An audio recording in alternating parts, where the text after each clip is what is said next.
Hey, buddy. Hey, buddy, buddy. Hey, buddy. Hey, buddy, buddy.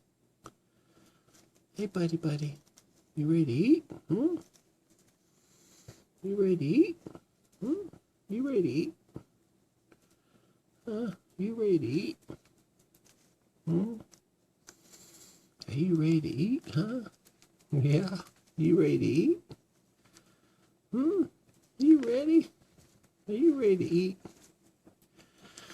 Let you go back to sleep in a minute.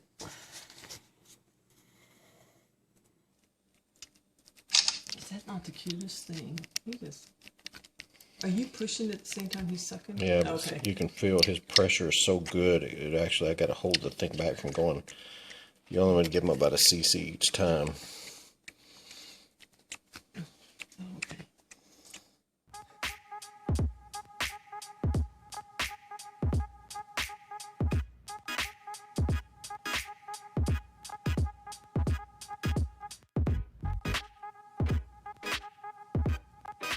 So a quick follow-up on this. I got the double-sided tape on here. It's all in, and it's holding, which is the more important thing. I was kind of concerned that it was going to grab and pull away. So now the one thing that's upset, well, let me get this first. See, this is that chocolate color I was talking about. With the engine bay going to be this color, I think it'll tie in good with the kind of brownish kind of look of the carbon fiber hood, the black top. I think it's all going to flow pretty good. These fender flares,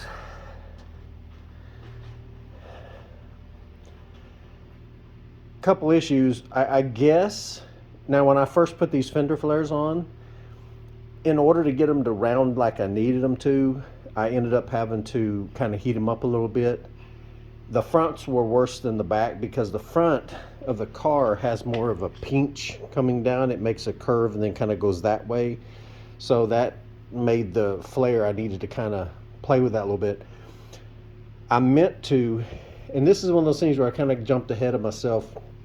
I meant to get some isopon. It's like a filler for plastic, and I was gonna, put it on there, sand it down, smooth it out so that those wouldn't be evident. But like he had to on some of these parts in this car, he had to heat up the wrap, it looks like, because when I had these flares on here before, yes, they had a little bit of stuff to them. The driver's side was worse than this side, but what's happened is, look at that gap in between here and there. I mean, that's a pretty significant gap. It's actually right there, you see the bolt. That was not like that before. These were actually, now this seal here, it's hard and it's been stored up in my toolbox for quite a long time. So I'm wondering if it's not just the supple seal issue, and I've got another seal coming. So I'm gonna try that first, but I need that gap to be gone. And so that's something I'm working on right there. But you can see see how it kind of flows in and out right there.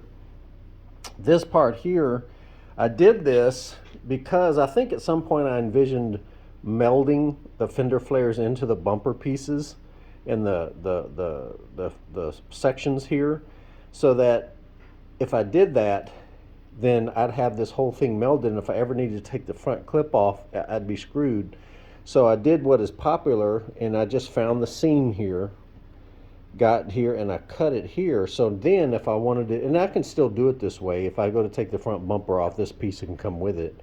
But in case I melded it in, then this is all just one big front piece.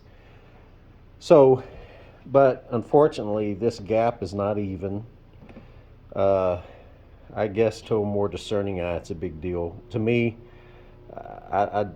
anyway, what I did before was I took a patch, a slice of seal, and ran it down here to kind of hide it. In joining these two pieces together, one would come up higher than the other, and so I used like some roll pins and some like female roll pins, I guess you can say, some larger roll pins to make a male-female insert, and I JB welded it inside this gap here, and so it's kind of like a connection point, so it keeps at least this part here, keeps it flowing like that, and it keeps it even with each other. So you go over here, And see how the gap is not as bad here, but look, I did this when I first did it, and this is what I was going to fix. But the gap is here as well. I'm thinking it's this seal because that seal is hard. It feels like it doesn't have any malleability anymore. So I think if I replace the seal, this lip here, you can see how it wants to shoot out this way, like up and out, when it should be laying against here. I haven't got the back ones on yet until I get this kind of remedied. The back ones don't have that kind of malforming to it. So I may do something in the future with that. It's not that big of a deal to tear this off and just fix it like I had intended to from the very start, just have it rewrapped. So, but the side skirts, these are here. I had them actually when I lowered it down. I was just trying to keep it up there so the weight could be supported while that tape set. And then the back seam is taken care of. Yeah. So anyway, looks good. I just wanted to do a final thing on it. And there's the fender flares from the back. Again, the gap's excessive. But it'll have to work because that's what I got going on. Alright, the back fender flares, they went a little bit better. Of course, I purposely terminated them higher up. So you come around here. And of course they follow down pretty cool, like that.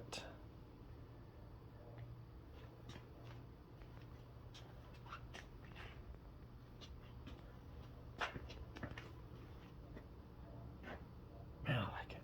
Whew. First, I want to say thank you, obviously, to God to be able to, you know, these are just little toys that I have to play with while we're down here on this earth. He could come today and I'd happily turn my back on all this stuff.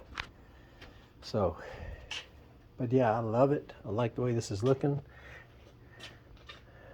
Very nice. All right, got the engine on the engine stand. Next step is to get this oil pan off. I'm going to be changing it to this new oil pan over here. This one is a fresh pan. It's not bent or anything like that. This one was leaking here at this edge because when I did it, and I've done it a couple times before, is when you pry these pans off, that's usually, for me at least, was the better place to pry them from. And then when you put them back on, you have to make sure it's completely flat or you'll have an issue. And I did an old friend of mine, his engine, built it for him, and of course that was the one spot it was leaking at.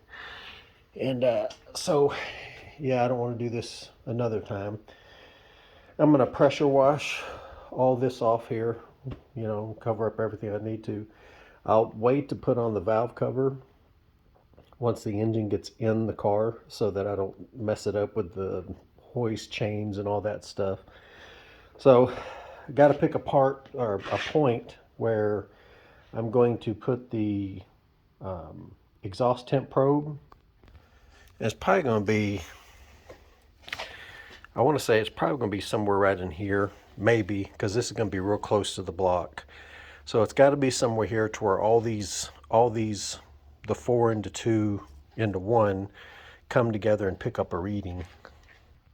I could do it maybe right here, but then it's only going to be picking up cylinders 2 and 3. It's just the way this header is. There's not much way around it if I'm going to get all 4 cylinders readings. So this is all, I got this all kind of bagged up because I'm going to be letting it down in a bit. And then of course pressure washing all this inside here. All this is going to be painted. The firewall portion's painted. All this is going to be painted up. So all this wiring and stuff I'll have draped over. I'm going to do the pressure washing, of course drying it real good, painting. Then I'm going to do the wiring harnesses where I'm going to clean them up and get them all kind of modernized look. You know, all these convoluted things, it's just ratty looking. The tape's all brittle and dried and stuff like that. So that I'm going to use that black felty tape. This stuff here, it has kind of like a clothy feel to it instead of the traditional, the black electrical tape. Um, this will just give me a cleaner look. I've got 3 rolls here. That should be sufficient for what I need, because most of the time on these smaller harnesses is where I'm going to use mostly that. And it's like two wires or 1 wire, stuff like that. I'm going to be wrapping those. On the bigger ones, like 3 wire and the large pieces like this, I'm going to use that meshy looking wire covering. It's hard to describe. It's just kind of meshy. It's kind of popular right now. But anyway, just to give it a more cleaner, modern look, kind of clean up the engine bay some. On this front piece, I don't know if I showed it yet or not, but this was the theme I'm going for. It's kind of like this chocolate kind of look, kind of interfacing with this, and then the black on top with the black carbon fiber hood. So I was going to do all the emblems like that, but these here on the side, this piece that's in here, this one pops right out. The other ones though, I'm just concerned, since these are kind of like a 3D one instead of the old Saturn kind of 2D. I'm afraid that I'm gonna break these as I take it off of here. So looks like this one and the back one may be the only ones that I do this way. The other 2 on the side will stay black like they are now. But all this is going to be, I'm going to stop at some point. I'll probably stop, my end line will be right here, I think. So this will be my bay color, this up here. I've got an idea that I'm going to do for this whole piece right here. I think you guys are going to like it. It's kind of like going to be well, you'll see. My daughter, who's working on being a graphic designer, she's going to help me do it. But I think it'll be nice when you pop the hood. That's the first thing you see. And so yeah, a little surprise there. I'll show you when that part gets done. So I've got my motor mounts and my sway bar, my strut bar all painted up. This is the color that I'm going for, this chocolate. And so this will be pretty much this color here. It's a darker color, kind of like the current dark engine bay of black, but it's not like a clear color. I think this will still hide dirt and grime and stuff a little bit better. But all this is going to be that color, the strut towers and all, the back firewall and all that. All that's going to be that color. And but this is just the kind of color I think would look good. And of course, if you can kind of visualize it, this color in there, and then you've got the black and silver theme of the transmission and engine assembly. I think it'll tie in really good. I hope I'm right, because it's not like I'm going to be going back on it if it don't. It'll be a done deal. So, but anyway, I'm running this color, the 2K clear. So yeah, this part is the next stage in getting stuff done. So these are all these pieces here. You can see the color again, like I'm using. This is your bracket that goes on top of the transmission. That's the dog bone for that. This is the upper mount. That's the lower engine, the front engine mount, and this is the support for the top engine mount. So I've got these all painted and done up. I think they turned out okay. Got to take all the tape off and everything.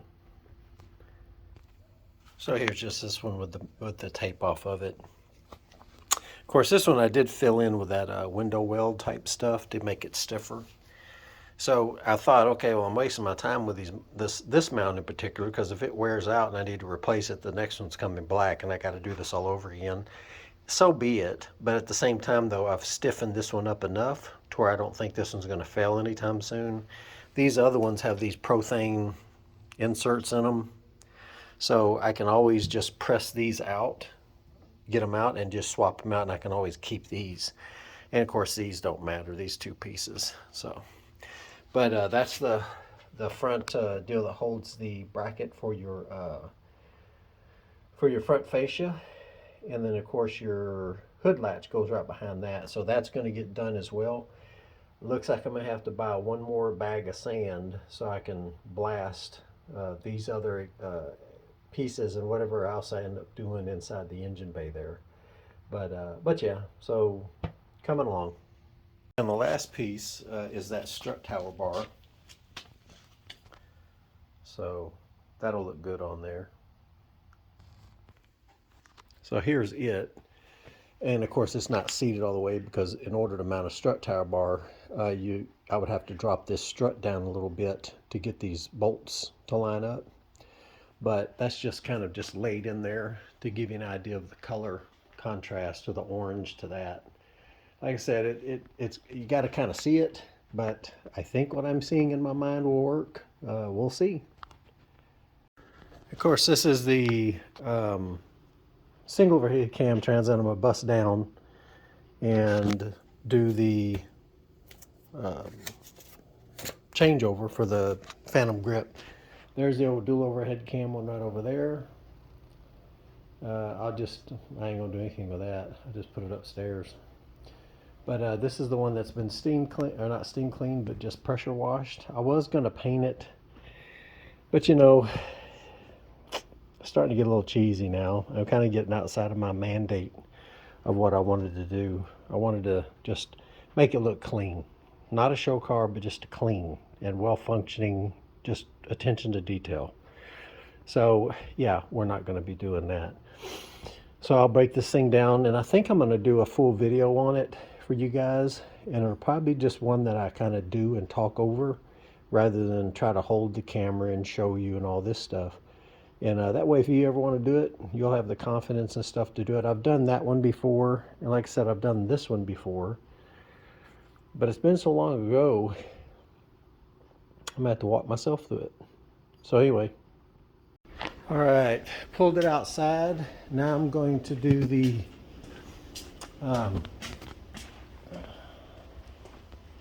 degrease and pressure wash the engine bay. But man, it's looking good already. Shoot.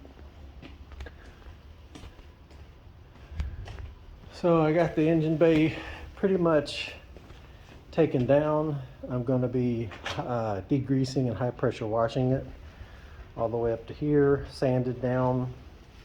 Just move this stuff out the way. I got this box disconnected. I can roll it up out the way. Just move things around as I'm pressure washing it and painting it. Yeah. But yeah, man, the shoot just sitting here is looking good. I like it.